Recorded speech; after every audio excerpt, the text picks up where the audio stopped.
Persistent, lluitador i resolutiu. Així s'ha mostrat el Cerdanyola Futbol Club avui al camp del Granollers, un rival directe a la taula, en un partit que ha dominat i que ha acabat guanyant per 1-2. Tot i que els locals han estat els primers en avisar just començar el partit, en una acció d'amor amb Didi que Víctor Duran ha rebutjat, ha estat el Cerdanyola Futbol Club qui ha anat de menys a més en els primers 45 minuts. Ja avisaven a Ortega al minut 4 en una jugada de Jota des de mig del camp fins a la frontal que cedia a Molins i aquest disparava molt desviat. Així fins l'equador del primer temps. Tot i que els dos equips es disputaven l'esfèrica, el Cerdanyola Futbol Club es mostrava més propositiu i intentava internar l'àrea blanquiblava. Fins al 31, quan Juli empalmava una esfèrica des de fora de l'àrea aprofitant un refús de córner i feia pujar el primer gol al municipal de Granollers.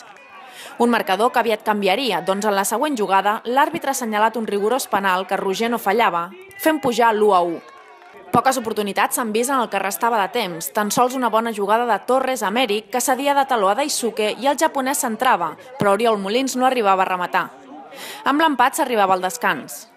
La represa ha començat moguda, amb un travesser d'Oriol Molins al 48 que podia haver significat el desempat. El Granollers ha gaudit d'uns minuts on ha dominat, assetjant dues vegades la porteria d'Avilés. Primer era Pedro Bilbao qui disparava escurat a la línia de fons i després Ramon Suárez provava una canonada des de fora de l'àrea que marxava desviada. Els verds han tingut una nova oportunitat per empatar al 59, quan Quadra servia de banda i Eric rematava de mitja volta una esfèrica que marxava fregant el pal. La sentència del partit ha arribat al minut 75, obra d'Oriol Molins, que rematava una sortida de córner i feia pujar l'1-2 definitiu. A pocs minuts del final, Pito inventava una passada a Diego que centrava a Javi, però interceptava Aitor abans que l'espigat davanter verd i blanc pogués rematar.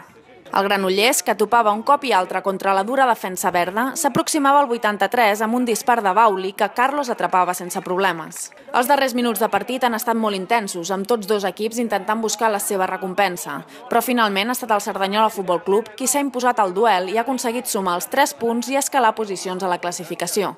Menys d'una setmana per seguir competint per l'objectiu de seguir a tercera. La propera jornada a Fontetes, el proper dissabte contra el Terrassa.